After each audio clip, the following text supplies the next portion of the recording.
Hello everyone, कैसे हैं आप सभी का बहुत बहुत स्वागत है। एडीओ का ये हमारा क्लास 119 है और इसमें हम लोग जैसे कि महत्वपूर्ण प्रश्नों को देखेंगे। ठीक है, तो वीडियो को शुरू से लेकर लास्ट तक जरूर देखिएगा और यदि वीडियो अच्छा लगता है तो इसे अपने और अन्य दोस्तों के साथ शेयर करिए जो एडीओ एग्जाम की तैयारी कर रहे हैं। और जो पहली बार चैनल पर विजिट किए हैं तो उनसे रिक्वेस्ट है कि चैनल को सब्सक्राइब कर लीजिए। आपको जो है रोज़ इसी तरह से एग्जाम रिलेटेड वीडियो मिलते रहेंगे। ठीक है, तो चलिए देखते हैं पहला क्वेश्चन। क्वेश्चन नंबर पहला है, भारत के निम्नलिखित में से किस राज्य में सिंधु घाटी सभ्यता का स्थान लोथल स्थित है? ऑप्शन ए है पंजाब, बी है राजस्थान, सी है हरियाणा और डी है गुजरात। सही आंसर क्या हो जाएगा? ऑप्शन नंबर डी, गुजरात में। ठीक है, सिंधु घाटी सभ्यता का स्थान लोथल जो है गुजरात में स्थित है। देखते हैं अगला क्वेश्चन। क्वेश्चन नंबर दूसरा है, सिंधु घाटी सभ्यता के किस स्थल से उत्खनन के दौरान एक जुते हुए खेत के प्रमाण प्राप्त हुए हैं? ऑप्शन ए है लोथल, बी है कालीबंगा, सी है चहुंदड़ो और डी है धौलावीरा। सही आंसर क्या हो जाएगा? ऑप्शन नंबर बी, कालीबंगा से। ठीक है, कालीबंगा से जो है जुते हुए खेत के प्रमाण प्राप्त हुए हैं। ठीक है, ऑप्शन नंबर बी। नेक्स्ट है क्वेश्चन नंबर 3, निम्न में से किस दर्शन का मत है कि वेद शाश्वत सत्य है? ऑप्शन ए है सांख्य, बी है वैशेषिक, सी है मीमांसा और डी है न्याय। सही आंसर क्या हो जाएगा? ऑप्शन नंबर सी, मीमांसा। मीमांसा दर्शन का मत है कि वेद जो है शाश्वत सत्य है। ठीक है, ऑप्शन नंबर सी। देखते हैं अगला क्वेश्चन। क्वेश्चन नंबर 4 है, उपनिषद निम्न में से किस नाम से जाना जाता है? ऑप्शन ए है वेद, बी है पुराण, सी है वेदांत और डी है इनमें से कोई नहीं। सही आंसर क्या हो जाएगा? उपनिषद जो है किस नाम से जाना जाता है? तो वेदांत के नाम से। ठीक है, ऑप्शन नंबर सी। अगला क्वेश्चन है क्वेश्चन नंबर 5, जैन धर्म के 23वें तीर्थंकर कौन थे? ऑप्शन ए है आदिनाथ, बी है परशुरामनाथ, सी है शांतिनाथ और डी है सुमतिनाथ। सही आंसर क्या हो जाएगा? Option number B, Parshuramnath. ठीक है, जैन धर्म के जो 23वें तीर्थंकर थे कौन थे? Option number B, Parshuramnath. देखते हैं अगला क्वेश्चन। क्वेश्चन नंबर 6 है, अणुव्रत शब्द किस धर्म से जुड़ा है? ऑप्शन ए है महायान बौद्ध धर्म, बी है हीनयान बौद्ध धर्म, सी है हिंदू धर्म और डी है जैन धर्म। सही आंसर क्या हो जाएगा? अणुव्रत शब्द जो है किस धर्म से जुड़ा है? तो जैन धर्म से। ठीक है, ऑप्शन नंबर डी। देखते हैं अगला क्वेश्चन। क्वेश्चन नंबर 7 है, बहुउद्देशीय नदी घाटी परियोजना का निर्माण क्यों किया जाता है? ऑप्शन ए है विद्युत उत्पादन के लिए, बी है नहरों से सिंचाई को विकसित करने के लिए, सी है पर्यटन का विकास करने के लिए और डी है उपर्युक्त सभी। सही आंसर क्या हो जाएगा? ऑप्शन नंबर डी, उपर्युक्त सभी। इन सभी के लिए जो है बहुउद्देशीय नदी घाटी परियोजना का निर्माण किया जाता है। ठीक है, ऑप्शन नंबर डी। देखते हैं अगला क्वेश्चन। क्वेश्चन नंबर 8 है, इंदिरा सागर बांध किस नदी पर स्थित है? ऑप्शन ए है ताप्ती, बी है नर्मदा, सी है कृष्णा और डी है कावेरी। सही आंसर क्या हो जाएगा? इंदिरा सागर बांध जो है नर्मदा नदी पर स्थित है। ठीक है, ऑप्शन नंबर बी। देखते हैं अगला क्वेश्चन। क्वेश्चन नंबर 9 है, भाखड़ा नांगल बहुउद्देशीय नदी परियोजना किस नदी पर बनी है? ऑप्शन ए है सतलुज, बी है ब्यास, सी है महानदी और डी है झेलम। सही आंसर क्या हो जाएगा? ऑप्शन नंबर ए, सतलुज नदी पर। ठीक है, भाखड़ा नांगल बहुउद्देशीय नदी परियोजना जो है सतलुज नदी पर बनी है। देखते हैं अगला क्वेश्चन। क्वेश्चन नंबर 10 है, कपास के रेशे निम्न में से प्राप्त होता है? ऑप्शन ए है बीज से, बी है पोर्सवा से, सी है पत्तों से और डी है जड़ों से। सही आंसर क्या हो जाएगा? कपास किससे प्राप्त होता है? तो बीज से। ठीक है, ऑप्शन नंबर ए। देखते हैं अगला क्वेश्चन। क्वेश्चन नंबर 11 है, भारत में स्थित प्राचीनतम समूह की चट्टान है? ऑप्शन ए है दक्कन ट्रेप, बी है कडप्पा सेल, सी है विंध्यन सेल और डी है आर्कियन सेल। सही आंसर क्या हो जाएगा? जो सबसे प्राचीनतम सेल समूह है आर्कियन। ठीक है, ऑप्शन नंबर डी। अगला क्वेश्चन है क्वेश्चन नंबर 12, निम्नलिखित भारत का बेसाल्टी लावा प्रदेश है? ऑप्शन ए है तटीय मैदान, बी है बृहत मैदान, सी है दक्कन का पठार और डी है हिमालय श्रेणी। सही आंसर क्या हो जाएगा? ऑप्शन नंबर सी, दक्कन का पठार जो है भारत का बेसाल्टी लावा प्रदेश है। ठीक है, ऑप्शन नंबर सी। देखते हैं अगला क्वेश्चन। क्वेश्चन नंबर 13 है, श्री हरिकोटा द्वीप अवस्थित है? ऑप्शन ए है चिल्का झील के समीप, बी है महानदी के मुहाने के समीप, सी है गोदावरी के मुहाने के समीप, डी है पुलिकट झील के समीप। सही आंसर क्या हो जाएगा? Option number D, Shri Harikota द्वीप जो है पुलिकट झील के समीप में स्थित है। ठीक है, ऑप्शन नंबर डी। अगला क्वेश्चन। क्वेश्चन नंबर 14, भारत में कच्चे तेल की सबसे पहले खोज की गई थी? ऑप्शन ए है ब्रह्मपुत्र नदी में, बी है पश्चिमी तट पर, सी है गुजरात तट पर और डी है पूर्वी तट पर। सही आंसर क्या हो जाएगा? भारत में कच्चे तेल की सबसे पहले जो खोज कहाँ की गई थी? ब्रह्मपुत्र नदी में। ठीक है, ऑप्शन नंबर ए। देखते हैं अगला क्वेश्चन। क्वेश्चन नंबर 15 है, संविधान के किस अनुच्छेद में मौलिक अधिकारों को प्रवर्तित कराने के लिए सर्वोच्च न्यायालय में समावेदन करने के लिए अधिकार को प्रत्याभूत किया गया है? ऑप्शन ए है अनुच्छेद 20, बी है अनुच्छेद 21, सी है अनुच्छेद 32 और डी है अनुच्छेद 33। सही आंसर क्या हो जाएगा? Option number C. अनुच्छेद 32 में जो है मौलिक अधिकारों को प्रवर्तित कराने के लिए सर्वोच्च न्यायालय में समावेदन है ना करने के लिए अधिकार को प्रत्याभूत किया गया है, जो कि अनुच्छेद 32 में दिया हुआ है। ठीक है, ऑप्शन नंबर सी। देखते हैं अगला क्वेश्चन।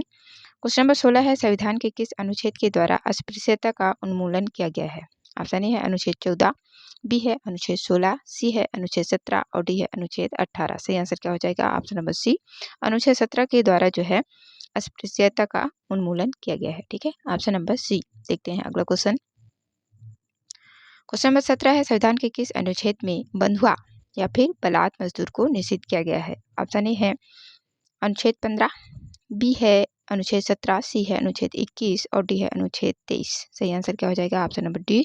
अनुच्छेद 23 में जो है बंधुआ मजदूर को निषिद्ध किया गया है। ठीक है, ऑप्शन नंबर डी। देखते हैं अगला क्वेश्चन। क्वेश्चन नंबर 18 है, राज्यसभा द्वारा धन विधेयक प्राप्त होने के कितने दिनों के भीतर इसे लोकसभा को वापस किया जाना चाहिए? ऑप्शन ए है 12 दिन, बी है 14 दिन, सी है 16 दिन और डी है 18 दिन। सही आंसर क्या हो जाएगा? ऑप्शन नंबर बी, 14 दिन के भीतर जो है इसको लोकसभा को वापस किया जाना चाहिए। ठीक है, ऑप्शन नंबर बी। देखते हैं अगला क्वेश्चन। क्वेश्चन नंबर 19 है, लोक लेखा समिति अपनी रिपोर्ट किसे प्रस्तुत करती है? ऑप्शन ए है भारत के राष्ट्रपति को, बी है वित्त मंत्री को, सी है सांसद को और डी है स्पीकर को। सही आंसर क्या हो जाएगा? ऑप्शन नंबर डी, स्पीकर यानी कि लोकसभा अध्यक्ष को जो है लोक लेखा समिति अपनी रिपोर्ट प्रस्तुत करती है। Option number D. देखते हैं अगला क्वेश्चन। क्वेश्चन नंबर 20 है, लोकसभा में अविश्वास प्रस्ताव प्रस्तुत करने के लिए कितने सांसदों की आवश्यकता होती है?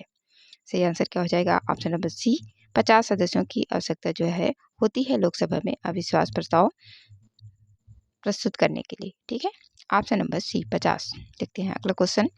क्वेश्चन नंबर 21 है, विधानसभा में सदस्यों की निर्भरताओं से संबंधित प्रश्नों पर अंतिम निश्चय किसके द्वारा किया जाता है? ऑप्शन ए है मुख्यमंत्री द्वारा, बी है राज्यपाल द्वारा, सी है उच्च न्यायालय के मुख्य न्यायाधीश द्वारा और डी है विधानसभा के अध्यक्ष द्वारा। सही आंसर क्या हो जाएगा? ऑप्शन नंबर बी, राज्यपाल के द्वारा जो है विधानसभा में सदस्यों के निर्भरताओं से संबंधित जो प्रश्न होगा उस पर जो है अंतिम निश्चय किया जाता है। ठीक है, ऑप्शन नंबर बी, राज्यपाल द्वारा। देखते हैं अगला क्वेश्चन। क्वेश्चन नंबर 22 है, संसदीय सचिवों को पद की शपथ कौन दिलाता है? ए है राज्यपाल, बी है मुख्यमंत्री, सी है उच्च न्यायालय के मुख्य न्यायाधीश और डी है इनमें से कोई नहीं। सही आंसर क्या हो जाएगा? ऑप्शन नंबर बी, मुख्यमंत्री। ठीक है, संसदीय सचिवों को जो है उनके पद की शपथ कौन दिलाता है? तो मुख्यमंत्री। देखते हैं अगला क्वेश्चन। क्वेश्चन नंबर 23 है, अर्थशास्त्र का धन संबंधी परिभाषा किसने दी?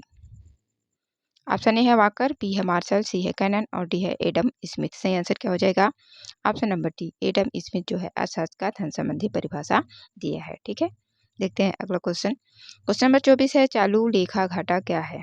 ऑप्शन ए है बैंकों में खोले गए चालू लेखा में जमा राशि से अधिक आहरित राशि, बी है चालू वर्ष में सरकारी राजस्व से अधिक सरकारी व्यय से होने वाला घाटा, सी है देश के कुल निर्यात से कुल आयात अधिक होने वाला घाटा और डी है वस्तु के बाजार मूल्य से लागत मूल्य अधिक होने पर होने वाला घाटा। सही आंसर क्या हो जाएगा? ऑप्शन नंबर सी, चालू लेखा घाटा क्या होता है?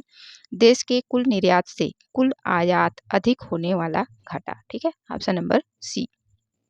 दोस्तों, यदि वीडियो अच्छा लग रहा है तो लाइक करिए और इसे ज़्यादा से ज़्यादा अपने दोस्तों के साथ शेयर करिए जो कॉम्पिटिटिव एग्जाम की तैयारी कर रहे हैं। ठीक है, चलिए देखते हैं अगला क्वेश्चन। क्वेश्चन नंबर 25 है, भारतीय स्टॉक बाजार का विनियमन और पर्यवेक्षण किसके द्वारा किया जाता है? ऑप्शन ए है आरबीआई, बी है यूटीआई, सी है आईसीआईसीआई और डी है सेबी। सही आंसर क्या हो जाएगा? Option number D, SEBI. भारतीय स्टॉक बाजार का विनियमन और पर्यवेक्षण जो है किसके द्वारा किया जाता है? तो सेबी के द्वारा। ठीक है, ऑप्शन नंबर डी। देखते हैं अगला क्वेश्चन। क्वेश्चन नंबर 26 है, पहली औद्योगिक क्रांति किस देश में हुई थी? ऑप्शन ए है जर्मनी, बी है फ्रांस, सी है अमेरिका और डी है ग्रेट ब्रिटेन। सही आंसर क्या हो जाएगा? पहली औद्योगिक क्रांति किस देश में हुई थी? तो ग्रेट ब्रिटेन में। ठीक है, ऑप्शन नंबर डी। देखते हैं अगला क्वेश्चन। क्वेश्चन नंबर 27 है, किसी अर्थव्यवस्था में क्षेत्रों को सार्वजनिक और निजी से किस आधार पर वर्गीकृत किया जाता है? ऑप्शन ए है कच्ची सामग्रियों का प्रयोग, बी है आर्थिक गतिविधियों का स्वरूप, सी है उद्यमों का समिति और डी है रोजगार की शर्तें। तो सही आंसर क्या हो जाएगा? Option number B. आर्थिक गतिविधियों के स्वरूप के आधार पर जो है अर्थव्यवस्था में क्षेत्रों को सार्वजनिक और निजी में से इसको जो वर्गीकृत करने का आधार है यही है ना? ऑप्शन नंबर बी, आर्थिक गतिविधियों का स्वरूप। ठीक, ऑप्शन नंबर बी। देखते हैं अगला क्वेश्चन। क्वेश्चन नंबर 28 है, एडम स्मिथ की पुस्तक का नाम है।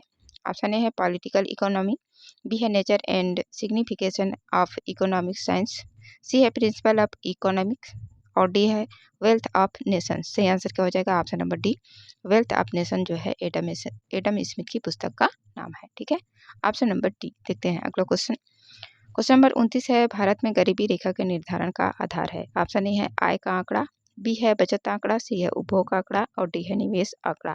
सही आंसर क्या हो जाएगा? ऑप्शन नंबर सी, उपभोग का आंकड़ा जो है भारत में गरीबी रेखा के निर्धारण का आधार है। ठीक है, ऑप्शन नंबर सी। देखते हैं अगला क्वेश्चन। क्वेश्चन नंबर 30 है, बंधुआ मजदूर उन्मूलन अधिनियम किस वर्ष में स्थापित किया गया? ऑप्शन ए है 1971, बी है 1976, सी है 1979 और डी है 1981। से आंसर क्या हो जाएगा? ऑप्शन नंबर बी, 1976 में जो है बंधुआ मजदूर उन्मूलन अधिनियम पारित किया गया है। ठीक है, ऑप्शन नंबर बी 1976 में। देखते हैं अगला क्वेश्चन। क्वेश्चन नंबर 31 है, निम्नलिखित गैसों में से किसका घनत्व सबसे कम होता है? ऑप्शन ए है ऑक्सीजन, बी है नाइट्रोजन, सी है हीलियम और डी है हाइड्रोजन। सही आंसर क्या हो जाएगा? Option number D, hydrogen gas का घनत्व जो है सबसे कम होता है। ठीक है, देखते हैं अगला क्वेश्चन। क्वेश्चन नंबर 32 है, डिप्थीरिया निम्नलिखित जीवाणु के कारण होता है। ऑप्शन ए है फंगस, बी है वायरस, सी है बैक्टीरिया और डी है वर्म। सही आंसर क्या हो जाएगा? ऑप्शन नंबर सी, बैक्टीरिया के कारण। ठीक है, डिप्थीरिया जो है बैक्टीरिया के कारण होता है। ठीक है, ऑप्शन नंबर सी। देखते हैं अगला क्वेश्चन। क्वेश्चन नंबर 33 है, बर्ड फ्लू रोग का कारक है। ऑप्शन ए है जीवाणु, बी है कवक, सी है विषाणु और डी है उपर्युक्त सभी। से आंसर क्या हो जाएगा? बर्ड फ्लू रोग का कारक कौन होता है? तो विषाणु। ठीक है, ऑप्शन नंबर सी। देखते हैं अगला क्वेश्चन। क्वेश्चन नंबर 34 है, कौन सा विटामिन खून का थक्का बनाने में सहायक होता है? ऑप्शन ए है विटामिन के, बी है विटामिन B1, सी है विटामिन B2 और डी है विटामिन डी। सही आंसर क्या हो जाएगा? ऑप्शन नंबर ए, विटामिन के, है ना, खून का थक्का जमाने में सहायक होता है। ठीक है, ऑप्शन नंबर ए। देखते हैं अगला क्वेश्चन। क्वेश्चन नंबर 35 है, इंसुलिन स्त्रावित होता है। ऑप्शन ए है स्प्लीन द्वारा, बी है गुनर द्वारा, सी है यकृत द्वारा और डी है पैंक्रियास द्वारा। सही आंसर क्या हो जाएगा?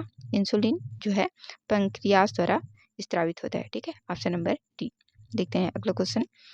क्वेश्चन नंबर 36 है, भारत में जल प्रदूषण निवारण एवं नियंत्रण अधिनियम किस वर्ष घोषित किया गया था? ऑप्शन ए है 1964, बी है 1974, सी है 1984 और डी है 1994। सही आंसर क्या हो जाएगा? ऑप्शन नंबर बी 1974 में। ठीक है, भारत में जल प्रदूषण निवारण एवं नियंत्रण अधिनियम 1974 को पारित किया गया है। ठीक है, ऑप्शन नंबर बी। देखते हैं अगला क्वेश्चन। क्वेश्चन नंबर 37 है, जल प्रदूषण के संबंध में BOD का मतलब है। ऑप्शन ए है बायोकेमिकल ऑक्सीजन डिमांड, बी है बायोलॉजिकल ऑक्सीजन डिमांड, सी है बायोकेमिकल ओजोन डिमांड और डी है बायोकेमिकल ऑर्गेनिक डिमांड। सही आंसर क्या हो जाएगा?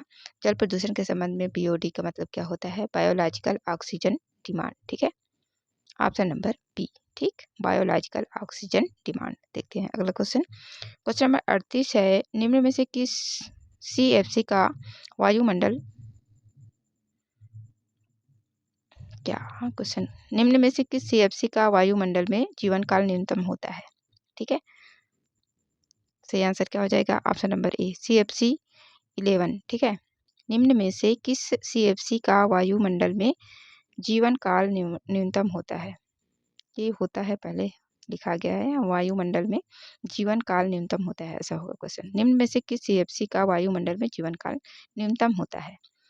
ऑप्शन ए है CFC 11, बी है CFC 12, सी है CFC 113 और डी है CFC 115। सही आंसर क्या हो जाएगा? ऑप्शन नंबर ए, CFC 11 का जो जीवन काल होता है वायुमंडल में सबसे कम होता है। ठीक है, ऑप्शन नंबर ए। देखते हैं अगला क्वेश्चन। क्वेश्चन नंबर 39 है, वैश्विक तापन क्षमता में निम्न में से कौन सी गैस कार्बन डाइऑक्साइड की तुलना में समर्थ है? सही आंसर क्या हो जाएगा? ऑप्शन नंबर डी, उपर्युक्त सभी। कार्बन, क्लोरोफ्लोरोकार्बन्स, नाइट्रस ऑक्साइड और मीथेन, ये सभी जो है वैश्विक तापन क्षमता में कार्बन डाइऑक्साइड की तुलना में सभी गैसें जो क्या हैं समर्थ हैं। ठीक है, ऑप्शन नंबर डी उपयुक्त सभी हो जाएगा। देखते हैं अगला क्वेश्चन। क्वेश्चन नंबर 40 है, निम्नलिखित में से किस हरित गृह गैस की प्रतिशत मात्रा वायुमंडल में सबसे अधिक है? ऑप्शन ए है कार्बन डाइऑक्साइड, बी है मीथेन, सी है ओजोन और डी है नाइट्रस ऑक्साइड। सही आंसर क्या हो जाएगा? Option number A carbon dioxide का मात्रा जो है वायुमंडल में सबसे अधिक है। ठीक है, option number A carbon dioxide. तो ये थे 40 महत्वपूर्ण प्रश्न, है ना, सामान्य अध्ययन से। आशा करती हूँ आप लोगों को वीडियो अच्छा लगा होगा। वीडियो देखने के लिए आप सभी का बहुत बहुत धन्यवाद।